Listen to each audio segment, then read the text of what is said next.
because it's the silly, stupid, fascinating, weird, wonderful. They're my people, and more often than not, they're the geeky people as well.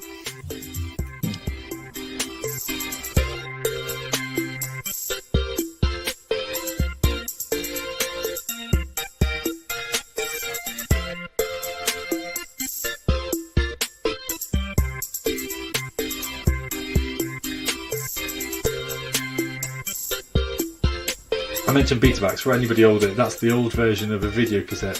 Video cassette is an old version of a DVD. A DVD is an old set of the cloud.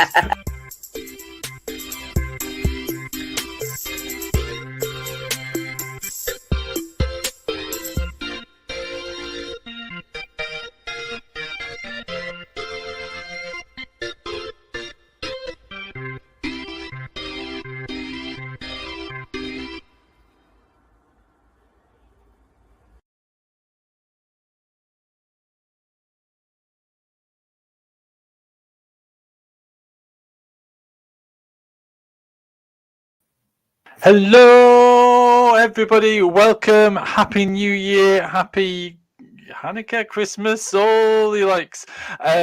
Welcome, folks. My name is Mark, and this is Becca. Wait. Hello. Oh, welcome, everybody. It's been a whole year since we were here.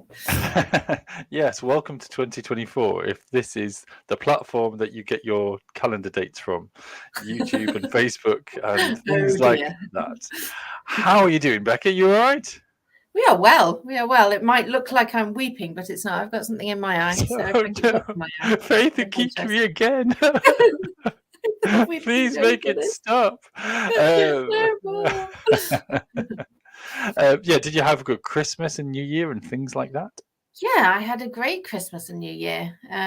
Lots of moments of lots of people who don't live together anymore coming together and finding that ever so slightly awkward, and then going, "Oh no, this is so joyous." So yeah, it was lovely. That sounds pretty much an embodiment of everyone's Christmas, isn't it, really? A lot of awkward people coming together and finding something in there. Oh, Lydia has already first favourable bovine mention of the year. Happy Moo Year. Well done, Lydia.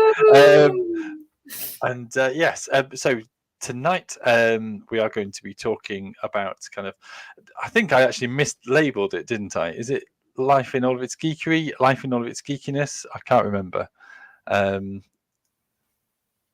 What did we say in the end? I think we said geekery. I think we echoed the name of who we are. Yes. I think in all of the in the updates and blurbs, I've actually put geekiness. So apologies.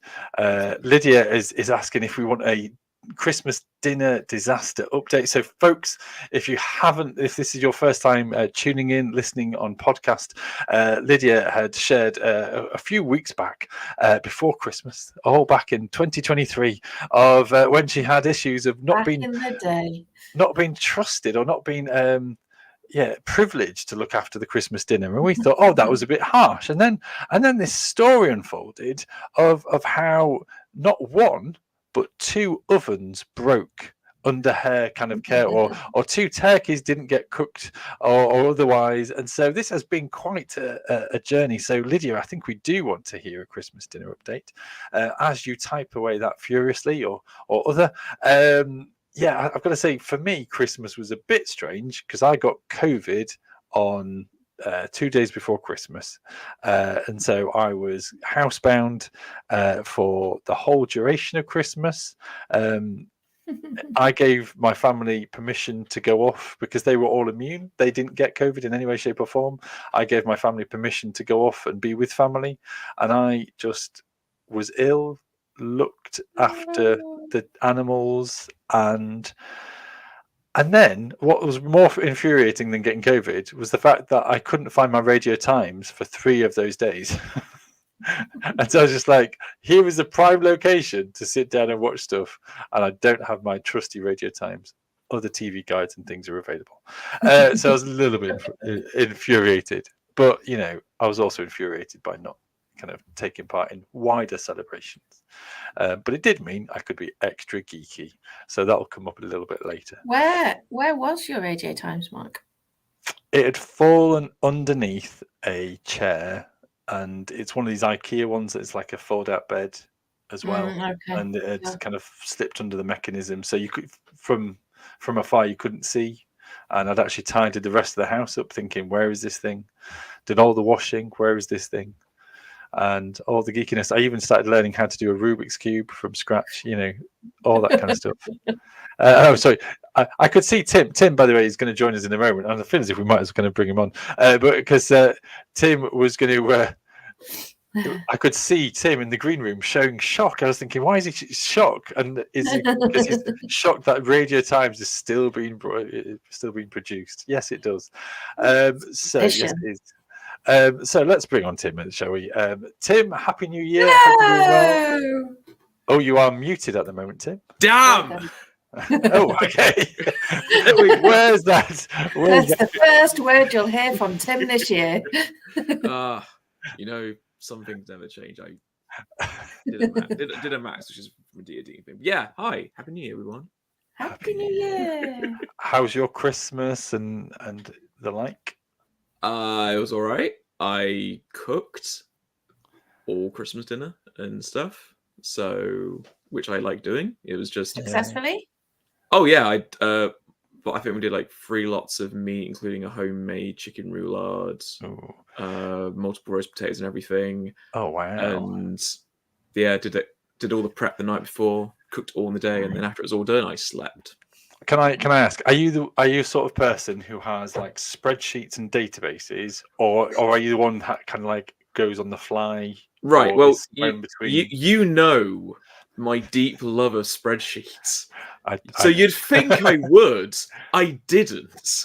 All right. Fair enough. But I roughly know, I need to have all the meat products in first. I know how long the roasties take. I also did homemade Yorkshire puddings, and there was haggis there as well, because we also have haggis with roast dinners and stuff and Christmas dinners.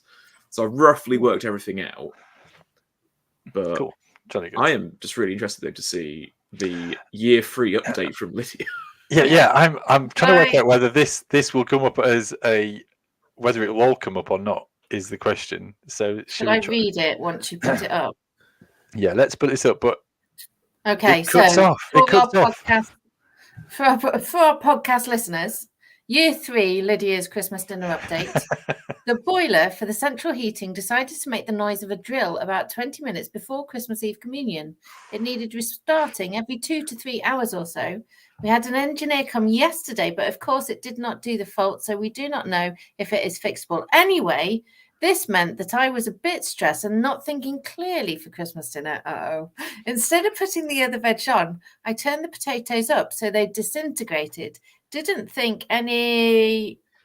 we've only got halfway through your message. Anything of it really until serving the veg was completely raw. Oh, where were you seeing that? Did you just make that up? I'm looking on the Facebook feed. And then ended it. Is that the end of it? And then despite that, it was still very lovely. We just put the veg in the microwave, well done, and it was okay in the end. Hurrah! And Lydia also says she has a series of named Alexa timers, and the dog howls each time they go off. There you go. Thank you, Lydia, for the update. Oh, fantastic. And so, folks, and if you've been up to anything geeky or anything disastrous, kitcheny, Christmassy, then you can share that as well. But I think there is we didn't cover it in our Christmas special, but there is a certain geekiness to preparing kind of the Christmas meal, isn't there? And I've already got 101 questions for Lydia as well as Tim, but maybe that's for another Christmas dinner, Christmas special, maybe next year. So my main question is, where does the haggis fit in? Literally on the plate, as in, I don't care about the custom. Where do you put it next to on your plate? Put it next to... I'm trying to remember my plate now. Is it like a turkey thing? Or so I put it next to the stuffing. Yes. Or if I've got my large Yorkshire puddings that I've made from scratch, I put this load of haggis inside of it with a little bit of veg and some gravy. Contaminating the Yorkshire puddings. But then what happens is, if I let that just like percolate a little bit while I'm eating the rest of my food, I then got a nice little like Yorkshire pudding stew bowl at the end. Okay. Soggy bottom. There is that. That's cool. And as soon as you said stuffing, that suddenly makes sense. Lydia's it does. It fits in with pudding, doesn't it? Yeah. Okay. Yes, there was a mention of North Yorkshire Moors Railway on there. Sorry for podcast listeners. There's a Yorkshire pudding or not, because they went for Lydia and Mark went for Christmas dinner on North Yorkshire Moors Railway. There was no Yorkshire pudding on the Yorkshire Railway, on the whole railway. Surely by that means they lose the title Yorkshire. Yes. From their name. That's how it works. They just become the Moors. Yes. Shall we move on? Move on. Oh, I didn't even think about that. Lydia. Shall we do a little bit of we're going to just drop Tim off for a moment because we're going to do geeky news. Ooh. So 1 second.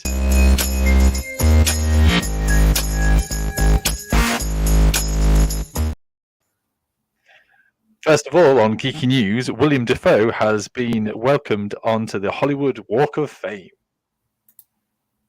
Oh, thank you, Mark. I've just lost my sheet. 40 years ago, Prince came out with the film Purple Rain, and it made $68.4 million in the box office. And they are now, 40 years later, going to adapt it for a musical stage performance.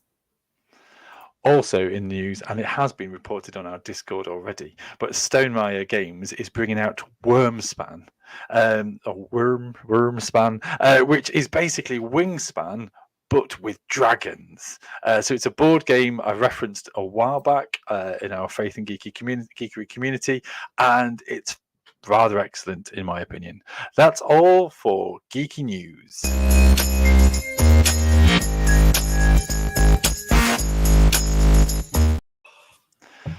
So sorry. As you can tell, it wasn't pre-recorded this week. We're just mixing things up a little bit.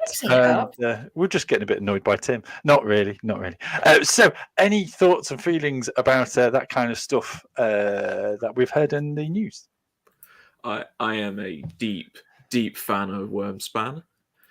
Actually, I'm a deep fan of anything from Stonemaier Games. Because, fun fact, with a little aside, Jamie Stonemaier is from St. Louis in Missouri, and he does board game events where he's testing out new board games and letting people bring their games to design and develop them. And a lot of our friends used to go over and experience that, and we've played all of his games, and in all of his Stonemaier games there's a little nod to St. Louis in all of them. Is that like the In viticulture, the back of the coins, there's the St. Louis arch on all the coins. In, I think, Scythe, there's little allusions to it as well. I can't remember where. It's such a good game, and the art. I saw Jamie do a video on just showing how it's playing, and just the artwork on the dragon cards themselves just looks beautiful. Is that Jamie Stegmaier? Stegmaier, yeah. Stegmaier, but I think it's Stegmaier or Stonemaier Games. Yeah, just because I basically had been reading up on this from BoardGameGeek.com, and they were talking about how they processed from starting off with Wingspan. So if you've not come across Wingspan, it's a lovely, fantastic very. You've got to get your head into it, but it's kind of like 3 kind of habitats, and you've got kind of bird cards that are excellently illustrated. These are kind of really well illustrated, and you basically have to kind of build these kind of nests and kind of get the birds to create kind of nest. And it's a nice engine system where once you played a bird, some of them have abilities, and when you do quote unquote layer action, all the abilities kick off as well. So you're playing a bird and getting bonuses from playing it. well, we have talked about this before, I think, on Faith and Geekery, whereas this one has been an update, and they've kind of said we wanted to redo it, and Board Game Geek kind of explores how they could have gone with it, and then decided to kind of go in a different direction or kept some of the same stuff. So, and it looks as if it's still in keeping. I think there's a new illustrator, or it's a new kind of overseer person, not Elizabeth blah blah. So what I've seen from it is, rather than having like spaces already made and you starting from the end and going backwards, you have to build the location, build the cave to have the dragon go in the cave, and then you have a little adventurer going across the journey, kicking off things as it goes. If you have the Steam version though, the Steam version has all the birds. Every time you play them, it plays their own bird song. Oh no! And the narrator actually reads out the description about the bird as well. Oh, that sounds every single time. So that was one bit in the news. I think the Hollywood Walk of Fame always surprises me. I was thinking, how come Willem Dafoe has kind of taken this long before he's got a star?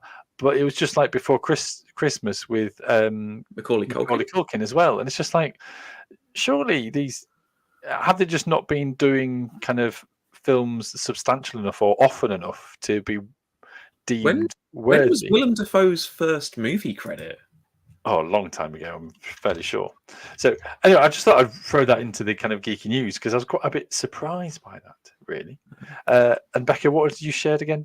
You'd shared about Purple Rain, the turning Purple Rain. Not that Tim was alive 40 years ago, but I think we were I'm just shy of a decade. So yes, shall we move on? Should we talk about anything else, or shall we move on to our? I can do a segue between those two stories. They are remaking Nosferatu with Willem Dafoe as the named vampire. That's very cool. So that was my for podcast listeners. That was my my interpretation of a vampire. Very badly done. Let's move on swiftly. Shall we come on to? Well, Tim is joining us tonight, but you're not coming sharing about a geekiness in particular, but our whole kind of evening tonight is talking about kind of life in all of its geekery, and that's kind of exploring kind of well-being and mental health and that kind of stuff. Yeah. Someone has written on this. Yeah, that was me, as you, weirdly. Yeah. It was how to get a star on the Hollywood Walk of Fame, for those of us that need to Google it. And so basically, you're going to have friends and be accomplished. Yeah. You can just pay for it. But cool. Very good. Very good. Shall we move on then to our quiz? Is that the next thing to do? Let's do that. Coolio. It is who you know, Lydia.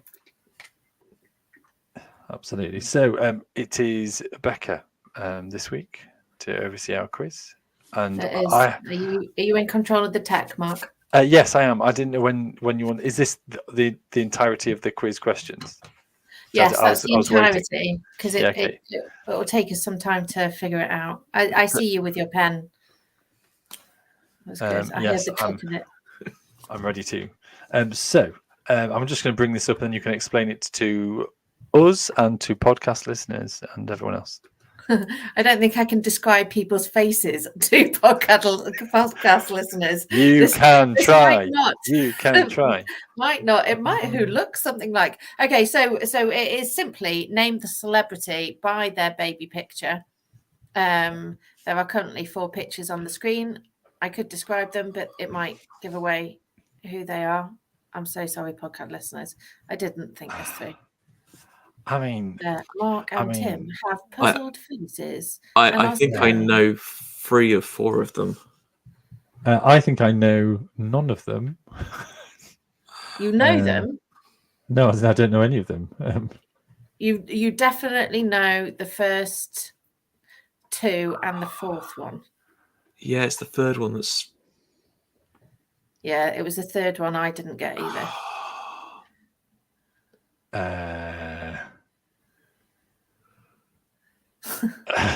For the record, I didn't make this slideshow. This is courtesy of various family Christmas quizzes.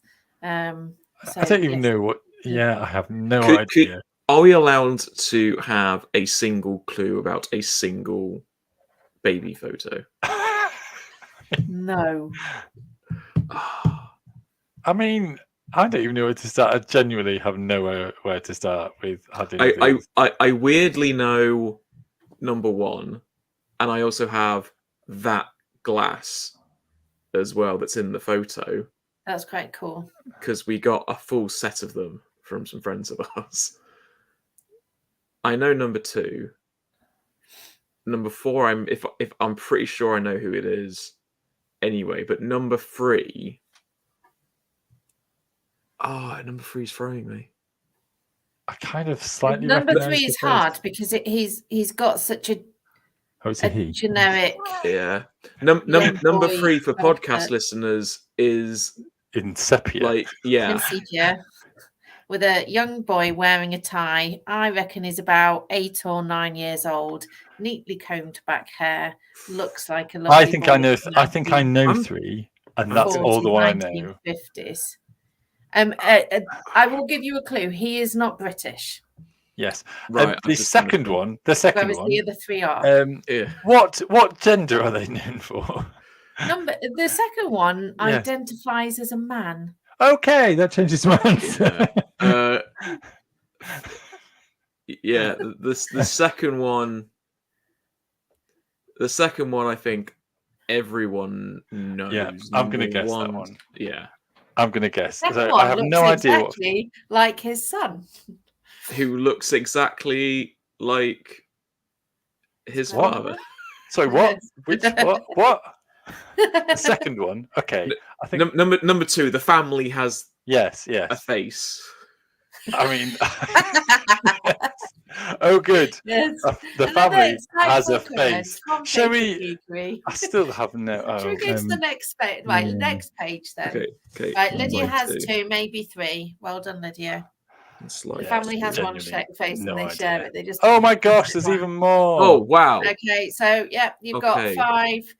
Number 5, the clue is in the picture. That was a great clue. There is a clue in the picture for number 5. The others 6, 7, 8. The only reason I'm doing this is because it gives me a great feeling that I got all but 2 of them on this page. Yeah, I know these better. I just need to remember their names now. Yeah, I can remember number 5. I mean, that's the only one I don't know, I think. I know. You have to make interesting noises. We might have to just can we cut this out from the podcast so we don't go into this. And I'm trying to work out. Right, I'm full screening this just so I can try and. Oh, look at your commitment to it. I do admire that. Oh, who is it? Oh, I know number 9. I can. You do. I do. I do. You know exactly who that is. The face is so. Oh, it's going to be. Oh yes, I'm going to try that. She is not a movie star. Yeah, no, but I'm trying to remember 10's name. You see, and I still have no idea who 5 is. Number 10 I got. And number 5 I'm struggling. Can't remember a name. No, I was the same. I know what film that they're in. Films. Alliteration is the only clue I'll give for number 10. Yeah. Oh yeah. Yeah. Only if you pronounce the silent letter in the second name. Exactly. But that was enough. Okay, it's got to be. It's got to be.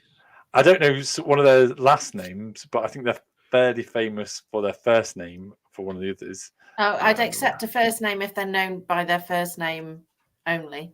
And I have no idea about number 5, so I'm just going to guess.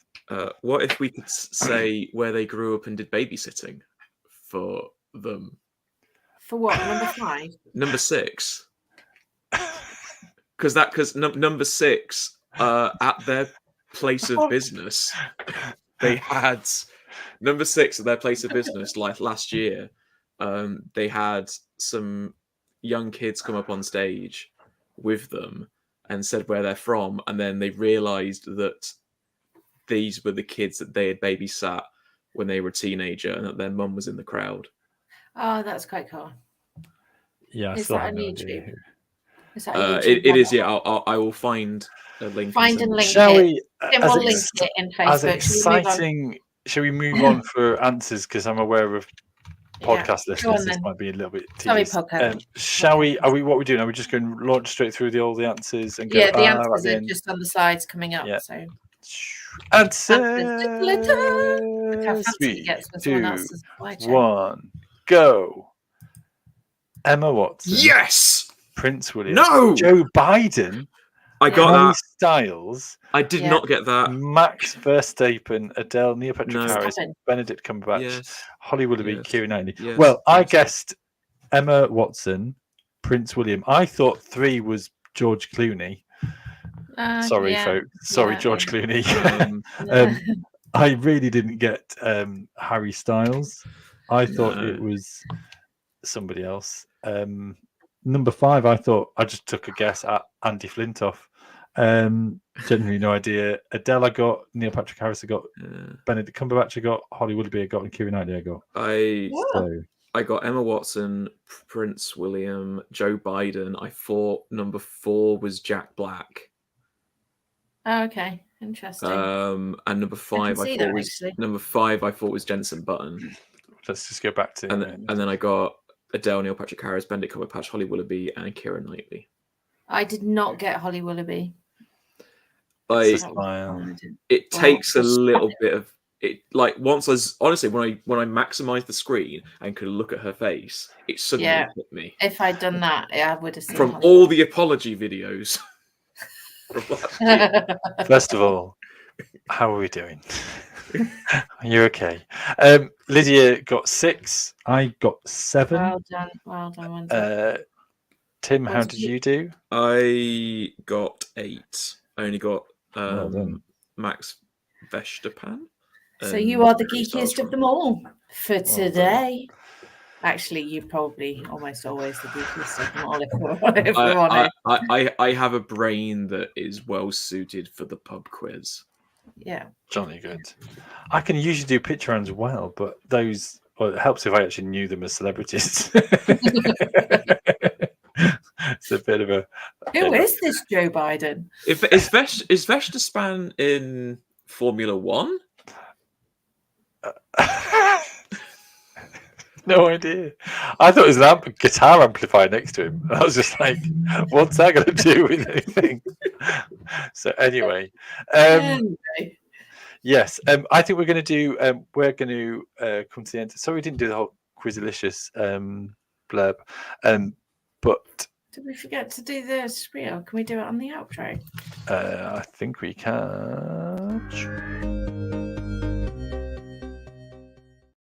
There you go. There we go. Look at us. Oh, and we went straight back to full screen. We are going to come back to the gallery later on because we're going to just kind of mix things up a little bit. Lydia's put Verstappen is on Verstappen as in happen. Thanks, Joy. Lyrical throwdown. Formula 1 champion. Oh, very good. So I thought Lewis Hamilton. I thought it was Verstappen. I have no experience of this, but I'm glad people are geeky about it. And I think that is what the quiz is there to remind us of, isn't it? Hey, Bobby, who is Tim from Oh, cool. Little family get together there. Merry Christmas. We are going to be talking about kind of life in all of its geekery or geekiness, and it's to kind of embrace kind of where kind of our geekiness and stuff fits into kind of mental health and well-being. Is that a good summary? Yeah, I think so. Yeah. Does anybody want to start off at 10? I think the times that we use geeky hobbies, geeky escapes in order to either cope well or to process where our mental state currently is. So, for example, today at work, we had prayers and someone showed a picture. And several people just spoke about the picture, and each of us engaged with it in completely different ways. And I think when you come to something like play or games or books or fantasy, what we get out of it can reveal a little bit more about who we are, come to a better self-awareness. And I think that's such a healthy thing to do. Even if it's coping, it's still coping. Even if it's escapism, it's still, it's coping. It's a way to build resilience. So that's my starter for 10. How does your geeky hobbies, how do your geeky interests help you come to a better understanding of yourself and or find ways to cope with life or make life better? That was a big question.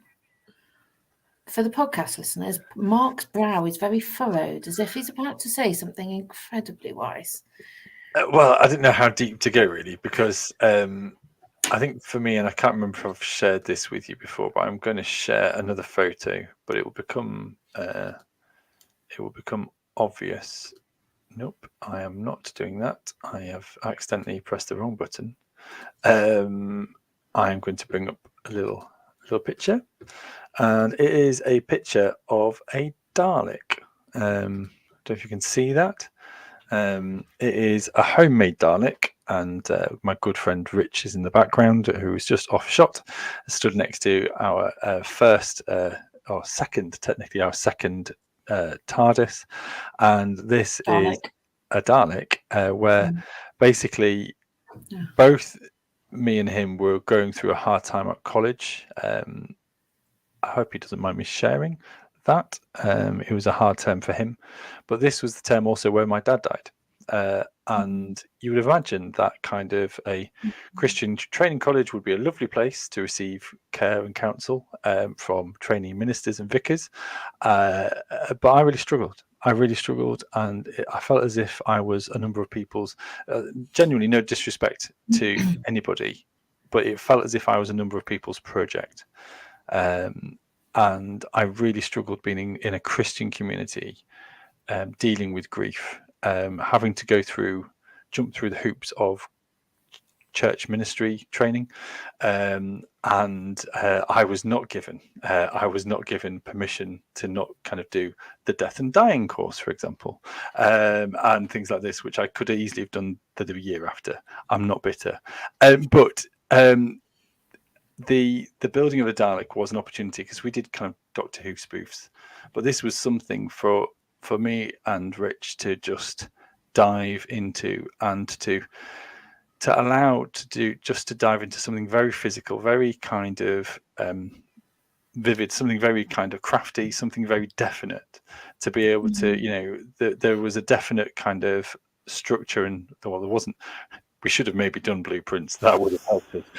But the definite there was a definite kind of end goal to focus on, and that was a way of helping us to filter, was helping us to kind of process a whole kind of catalogue of emotions, but to be able to just kind of create something, and to able to kind of then bring smiles to people. We drove this thing around Durham. And it was hilarious because Rich also has got music science as a background, so he made like a guitar pedal become a Dalek emulator, voice emulator, and so we could drive it around and be talking like a real Dalek, and we even filmed in and around college, and there's a really weird feeling of where you are doing filming in a darkened room at 10 o'clock at night, because you needed to sneak it into the staff room where you're filming it, and the door gets stuck, and there's the Dalek on the other side with its little eye stalk glowing, and we know that it's not real. But there's still a sense of when you barge open a door because the door is stuck, and there is just this sat in the corner, gently illuminated. You're there kind of going, I'm a little bit scared. And yet I'm a 25-year-old 26-year-old who shouldn't be. So I kind of want to share that with you tonight, because I think I definitely can see, especially when life is hard, I think the ability to throw ourselves into stuff can really it can kind of fill in the gaps of where words fail us, where faith struggles, where everything kind of is in free fall. We kind of learnt to say, well, we need to respond in this way and do it this way, and actually that gets an awful lot. And so therefore, to just be able to throw ourselves into something very physical, something that doesn't require us to use words or to put on a public face, to put a mask on, physically, as in, sorry, socially, put a mask on. Really large Dalek mask. Yes, that, do you know what I mean? It just gives a way into be able to just be, and just kind of wind it back a bit and focus on something completely mad and crazy and lovely and fantastic, but also a big Dalek. Special mention should go to my housemate Jenny at the time, who we had left plugged on. I think we may have actually waited for what we shouldn't have done is actually had it on and ready to go at the top of the stairs. So she nearly fell down the stairs because there was a Dalek in the corner at the top of the landing waiting for her. And it nearly gave her a heart attack. So special mention should go to Jenny, because I felt bad for that. But yes, that's why I wanted to share, and it's a little bit I realise it's a bit of a deep hole to go in. But there's something about, especially with grief or kind of points of crisis, where you cannot think your way out of it. Your brain, you just can't ruminate enough on the issue to fix it. What you need is space and time. And a TARDIS. But I find that I've always gone into digital games, things like The Sims, Minecraft, Second Life, where I can build and create a space for myself. I physically create somewhere to be fully present, where I'm not needing to empathize. I'm overly empathic to the emotions in the room, and so especially if I'm in some sort of crisis or difficulty, to take on other people's emotions in addition to what I'm trying to process can lead to total overwhelm. So to almost de-stress, I will go into a place where I can be fully present. I think it feels like mindfulness. I'm conscious of myself, but it's also giving me a new way of seeing what I'm feeling, and able to see it from a different perspective, or just completely escape it. My injury over the summer was because I got so super focused on building in Blender that I didn't notice that I had claw hand. I've whined about this before, but the idea of just escaping into something and creating something else that isn't being shaped by the current upheaval is very peace giving, and I think it gives you that reprieve, and sometimes that's exactly what you need. Is just reprieve from the big feelings. I think that's important, that reprieve from the big feelings, and that almost that process space, but in a different dimension. I don't mean dimension for TARDIS and all that kind of stuff, but a different dimension of kind of being able to approach things. So for me, I did sort of say, like, I found it where kind of words fell short with faith. Actually, me and my relationship with God was very strong, but I just couldn't find the right words to fill in the prayers.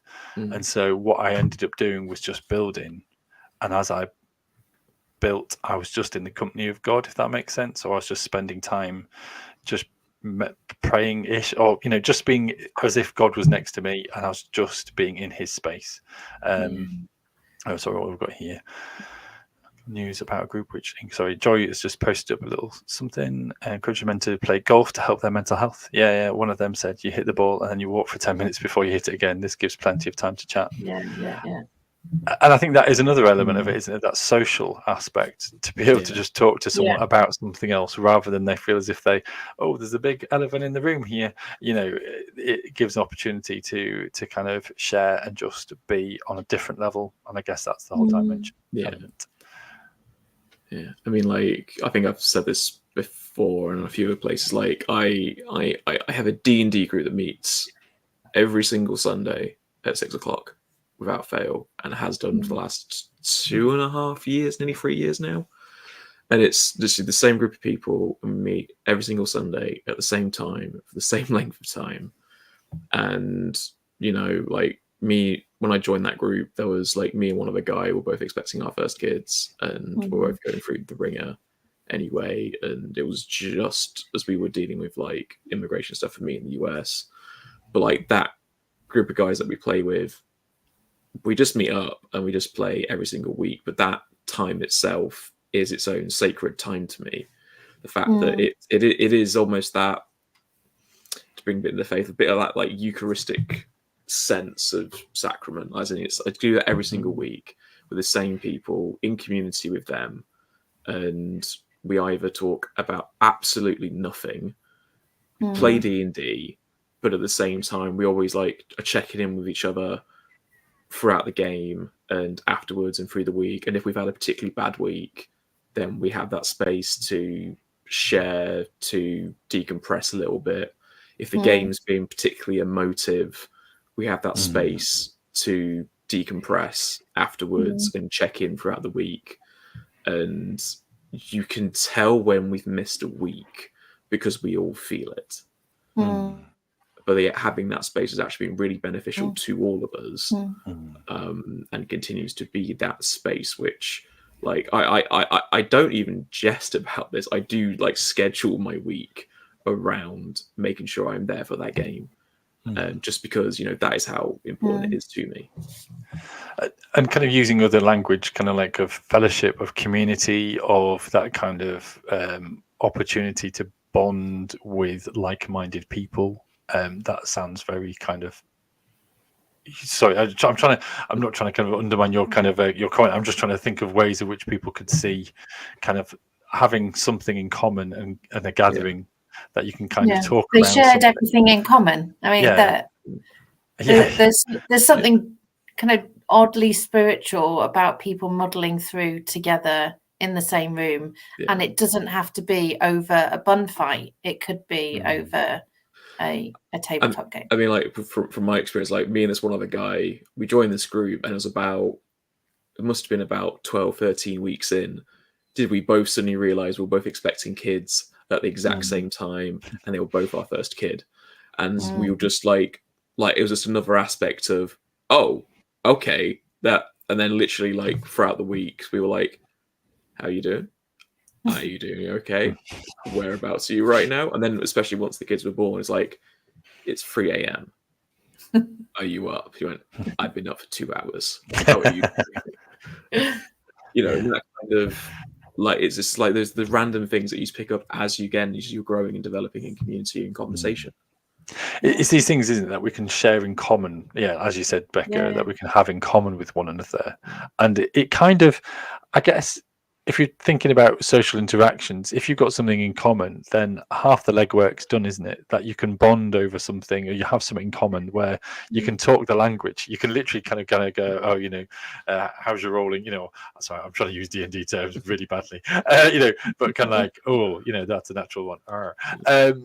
Whereas, whatever you're interested in, whether it's D&D, golf, or otherwise, if you've got people who are kind of committed to that in a similar level or at a similar time where you can kind of walk alongside them, or like gym buddies or anything like that, then there are opportunities where you can just kind of, it can allow a bit of a shortcut into having a conversation about stuff, and give you permission, if you want to kind of open up or not. Because I guess that's the other thing, that you could kind of decide to kind of go and talk about firstborn expectations, parenthood, or you could just keep it on the level of the interest of the geekiness, and then just kind of go, you know what, And it almost doesn't matter that you're doing that most of the time. So with the community that's developed in Second Life, most of the time it's building or choreographing or dancing or prattling about on different locations.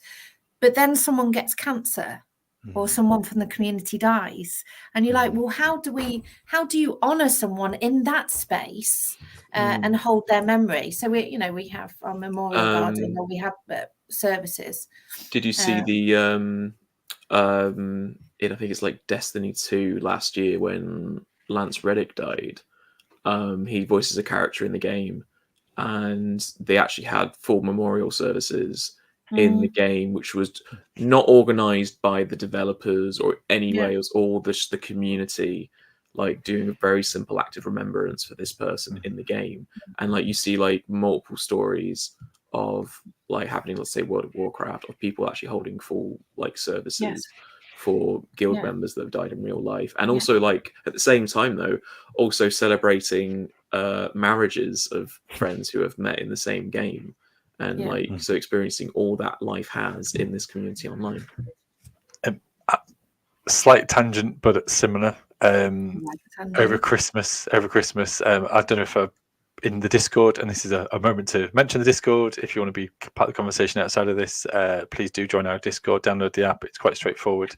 But I've been talking about Dice Company, which is Dice Company podcast, which is kind of I think it's like a pre-recorded D&D-esque kind of adventure, very much around the narrative, but I find it really good. I kind of reached out to them and said, do you mind at Christmas, you said you're doing a Christmas edition, do you want me to do a blessing?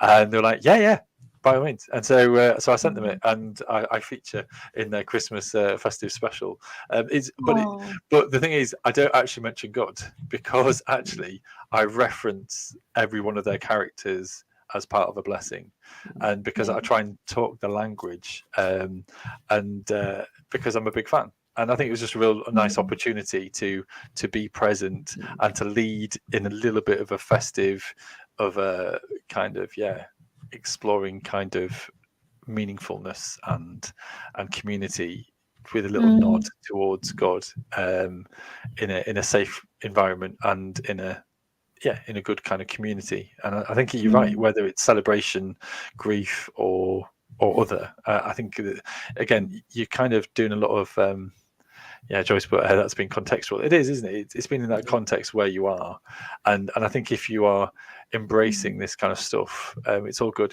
A lot of my passion about geekiness comes down to when my dad was seriously unwell, and he started doing watercoloring and it went to watercolor class, and he was just being, enjoying, but being, and in being he was kind of just being a positive influence in the world, and he was able to chat to people and occasionally share a bit about God, but was just being Christ-like in the community. And it's been, what's funny is he was also colorblind, so a lot of his paintings looked really weird, but I love him. But they looked to kind of an art critic. They were like, why is that all brown and yellow?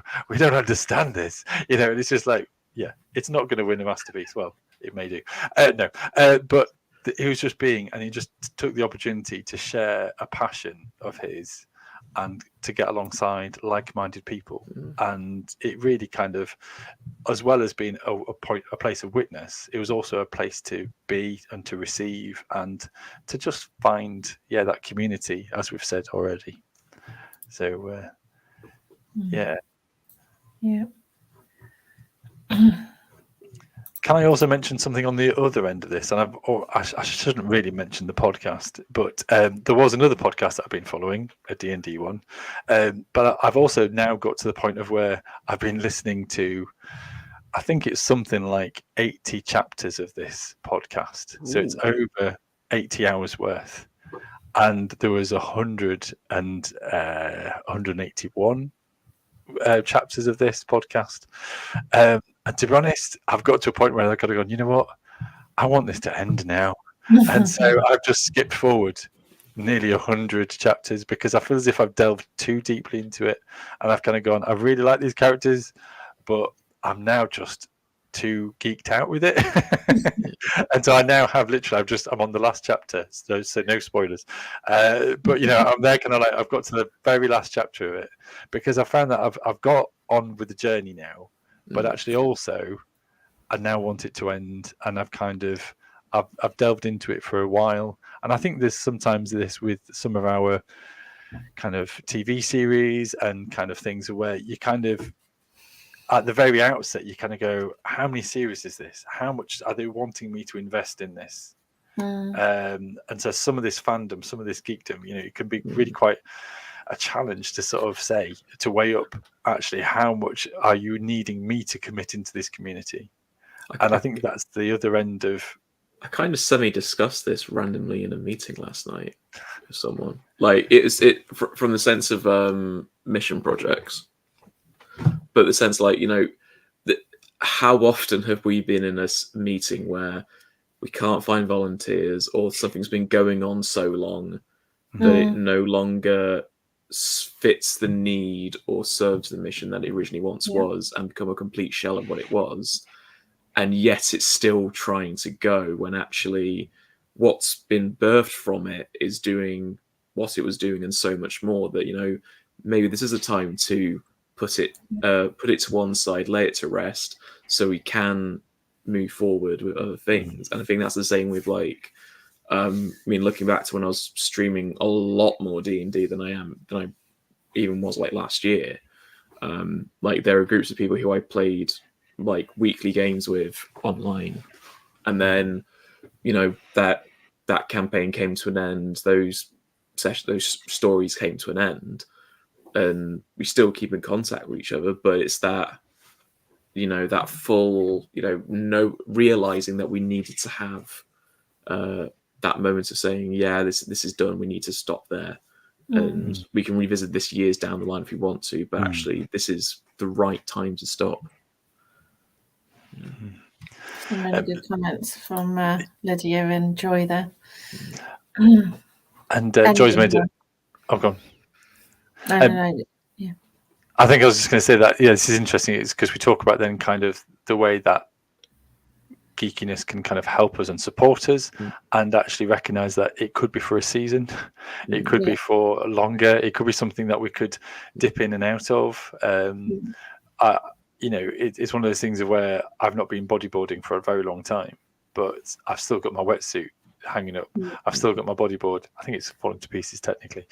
But there was a time where I used to be able to just kind of not be in touch with a friend for a couple of years, and then there'll just be opportunity to say, should we go for a bodyboard? And we're like, yeah, let's do it. And you could just pick up where you left off in that friendship, as well as in the kind of hobby, as long as you were physically able to do so. But do you know what I mean? I think there are opportunities where actually kind of that community, that geekdom, that kind of all that kind of stuff also has that potential to be something of a season, but also something that we can return to and find strength. But is that because we hold it more lightly? So Tim talking about the group of people with your storyline, and then the storyline comes to an end, and it's not that you're fundamentally shaped by that storyline that you cannot possibly let it go, but the measure of what we do for hobby and interest is this still engaging me? Am I still getting something out of it? And if I'm not, I move on. And it's I wouldn't want to kind of propose that every community needs to be constantly meeting your individual need all of the time. And, you know, the idea of kind of as going into a consumer approach of what it is to be good community. But that's not necessarily what's going on when we dip in and out of the kind of the fun, playful hobby side of things. Which I think also then, I think that's there's like a line though between, I mean, I think we kind of mentioned this a while ago about fandoms. There is like a very definitive line in fandoms where it goes from like, we're enjoying this, you know, this TV series that we're watching, or this series we're watching, you know, we're enjoying it. But then there's a very hard line where it just becomes a little bit too much or a little bit too involved in your where it becomes identity. a religion. Yeah. that kind of thing. And actually, like, me and Shelby, we met partly because we watched a particular online D&D stream show that's now got its own TV show from Amazon, and they're on their third campaign now, and I just can't engage in it, and it's like it's really drained me, and it's got to the point where I'm actually now analyzing why it's draining me, and honestly, I think it's that whole burnout of being like really invested in something and going, okay, this was like a central part of our lives, and it just so happened that the new campaign started at a change of season in ours. So I was like, yeah, no, I can't. Like, I don't need to sit down and watch 5 hours of D&D. I can watch 1 hour of D&D and sleep, and then wake up and have a child. And that's it. That's because priorities change, isn't it? Really. So I get that. I think we need to start to wrap up because we've still got our geeky gallery to do. Because we can continue this conversation in the Discord. We can continue the conversation. Well, thank you. Well done, Tim.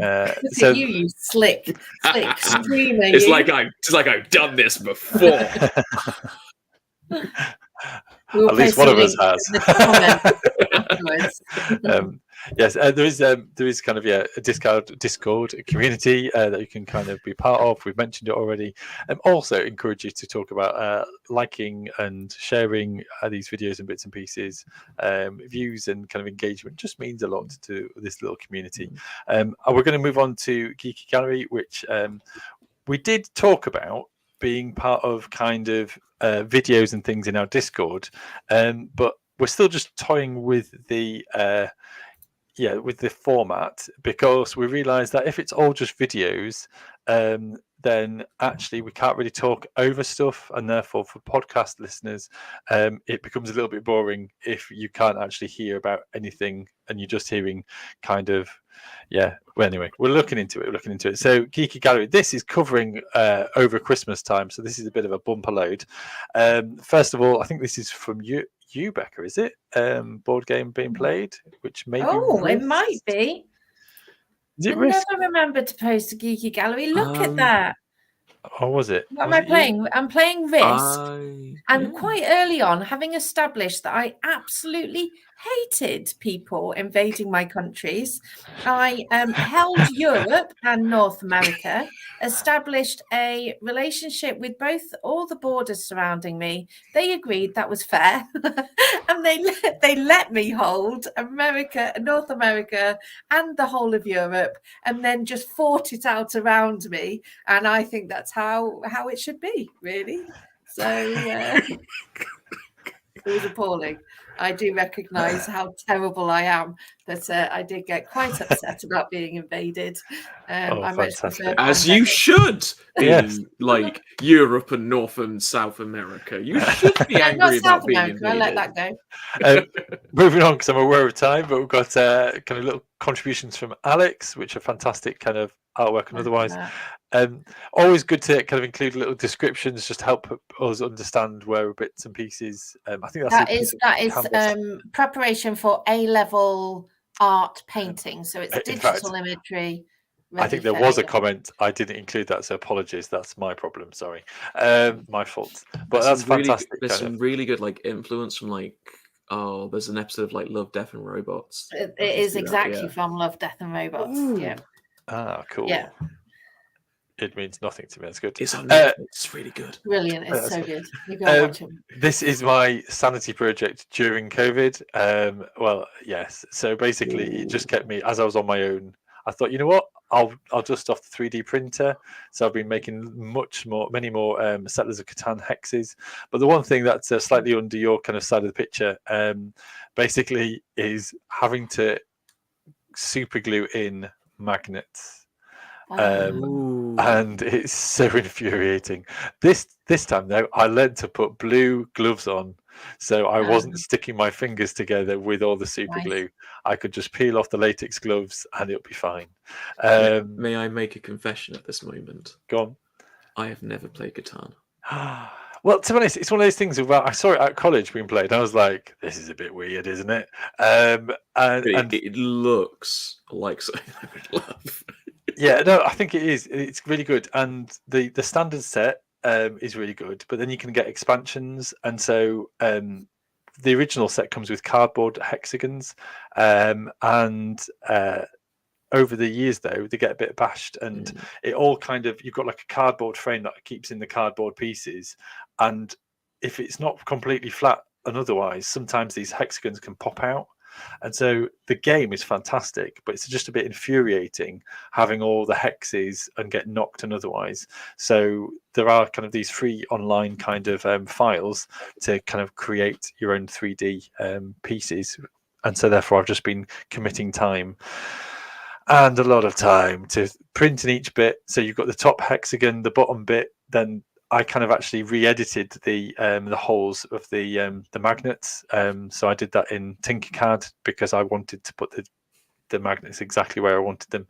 And so yeah, anyway, I'll move on. But it's kept me saying. Also, we did little chocolate covered Oreos, and to come full circle, as we did little penguin chocolate covered Oreos, I also decided, because we had spare chocolate and Smarties, to do a chocolate covered Yorkshire pudding, Nice. which bit random, I know. Next, Tom has kind of shared a lot of kind of progress on some of his figures.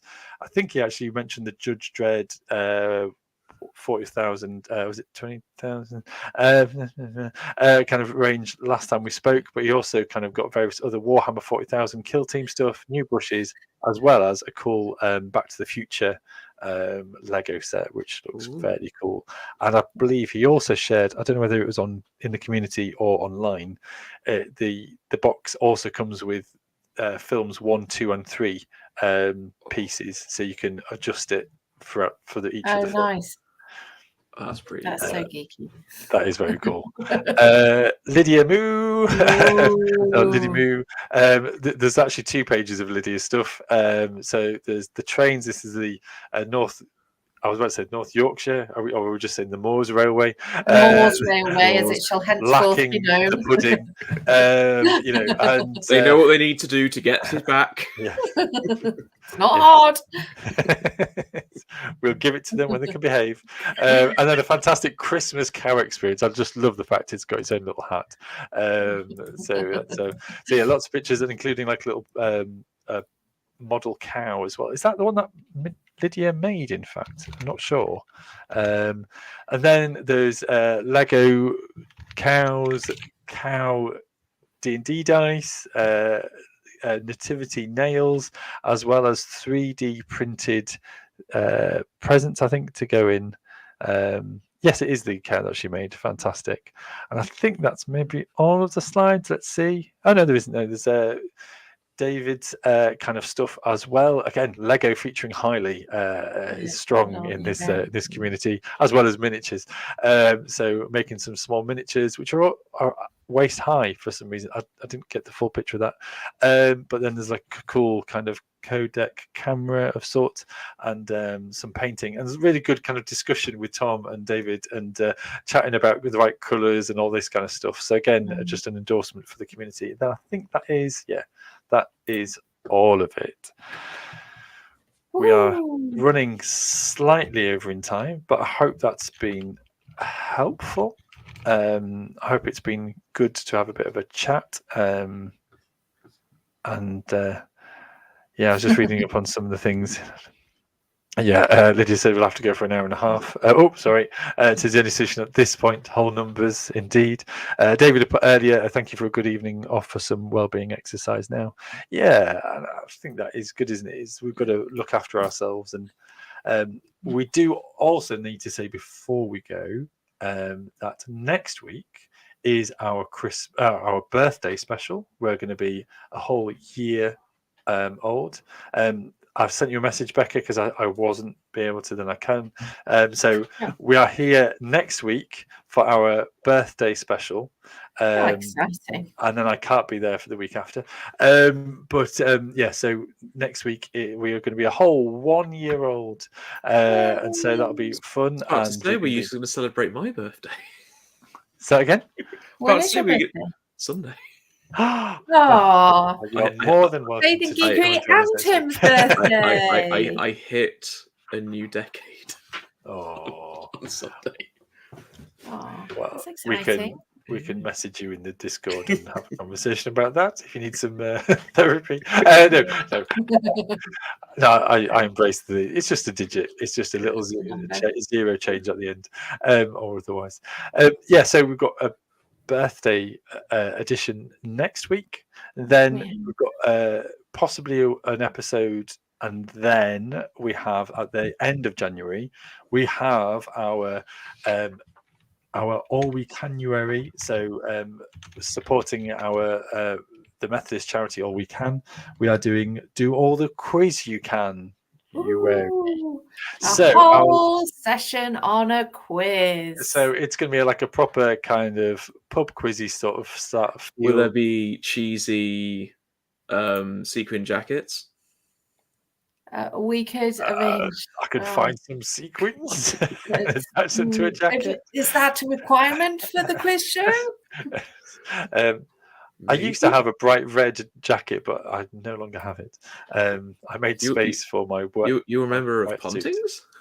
I just randomly got it from a charity shop. How far we anyway, so we are going to do a quiz special on we're going to do a quiz at the very end of January, the 30th, and there'll be a link for our the Just Giving page. So folks, we're not going to kind of be stick rigid to it. We're going to allow you to kind of take part, and otherwise if there are going to be people to be on the screen and you want an opportunity just to be joining us on here, then you can come and join us as the part of the quiz. That'll be fun as well. Becca and I will be kind of hosting, I assume, and we'll see how we go. So there's those two things, and we've got a few guests in the pipeline. We haven't sorted out dates and days yet, so that's all going to be fun coming up. So it'll just be really fun. Looking forward to kind of a couple of exciting ones this month, as well as our good old banter and ongoing conversation, of course. But there's just kind of a couple of little kind of bits to look forward to, and I think there may also be a competition as well, and that'll be kind of exploring kind of our social media presence a little bit more, because this is a small community, and it is just me and Becca just kind of making our way through all of this, having a chat. Do you know what I mean? But as in, the stuff that goes on behind the scenes, we're not a big company, or otherwise we don't get paid. Heck no, to do this anyway.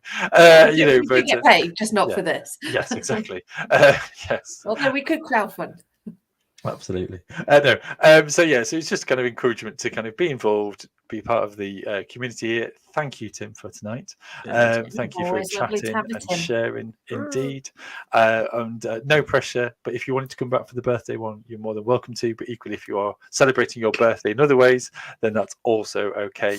No pressure on you. But thank you again for joining us tonight and for your contributions. So I'm going to drop you off for now. So Becca, thank you as always. We look forward to celebrating next week for our 1 year anniversary of Faith in Geekery. Do we need birthday? I was going to say, do we need our birthday suits? What I mean is, do we need to wear party clothes for our birthday? Oh, I have no idea. Let's talk about it and do it really quickly. 5 minutes before we start, as always. As always. Any last comments or otherwise, Becca? No, not today. I think I think we've got to geek safe, and to geek is also to look after self, and self looks after geeks. So geek safe, everyone, and bye bye for now. Bye bye.